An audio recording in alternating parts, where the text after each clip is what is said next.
Sonny Donnelly, IFL TV in association with MTK Global. I'm at the Brentwood Centre in Brentwood today for the MTK London show. With me, I've got Johnny Coyle and trainer Alec Wilkey. What are you shaking for, Sonny? No, I'm nervous. Don't know why. Anyway, a good win against Innocent and Yanwa. Yeah. Tough guy. It was a tough opponent, came to win. Been out the ring 7 months, 8 months now. Got the rounds in, yeah.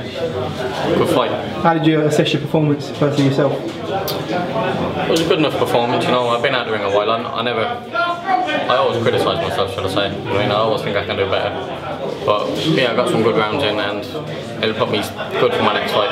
Obviously, Alec, you've been watching closely. It's your opinion that matters really at the end of the day. I mean, how did you assess his performance? Listen, it's a great professional performance. Great performance. He's been out the ring since December. He's been training hard since he's been back in. But listen, them tough kids, you know, you got to know how to handle them, because one mistake and that ball would have knocked you out. You can see the size of the arms in him.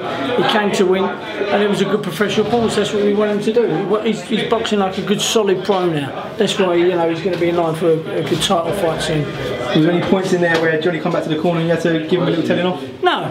Listen, he knows his way around the ring. We don't have to, you know, we tell him what we want him to do, the way we want him to fight, and that's what he's doing. I mean, when you look at the transition, I was only just thinking halfway through the transition in him from when he first come, you know, fighting like a lunatic to like the skilled 10-round fighter champion he is, you know, and that's not, it's not all our hard work, me and Johnny, but you know, he works hard himself, and that's the payoff. Obviously, Johnny, do you feel like since you've joined out, you've come on leaps and bounds in your boxing and you've become more of a boxer than more of a going to for a scrap? Yeah, of course I have. He's learned me how to settle down and do the rounds now. I mean, as before, when I was starting off in my career, I'd never ever thought I was going to get to be like a 10-12 round fighter, but he's slowed me down a lot, learned me how to pick my shots, slowed me feet down, but kept the head movement and the timing there.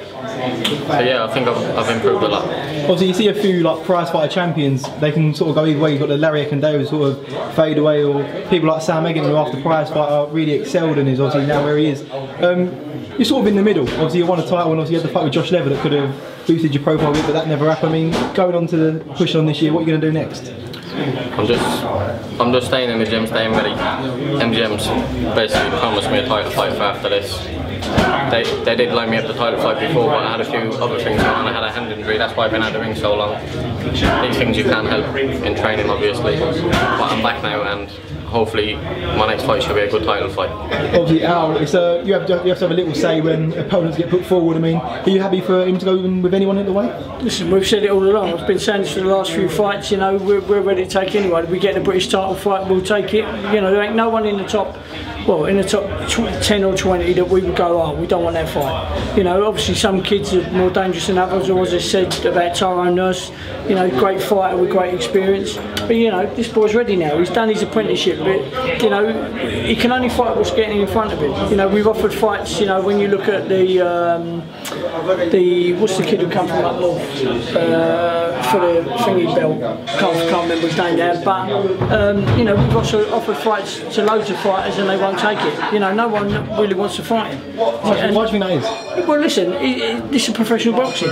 No one's going to risk fighting him over an eight-round fight. You know, they'll put a title on it, and probably most of them will fight him, and that's what it's about. So, you know, we can only fight what's put in front of us. You know, they've managed him really well with MGM.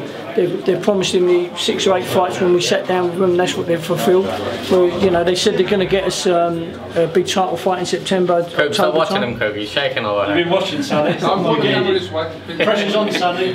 And yeah, that's what we're looking for. Governor's here.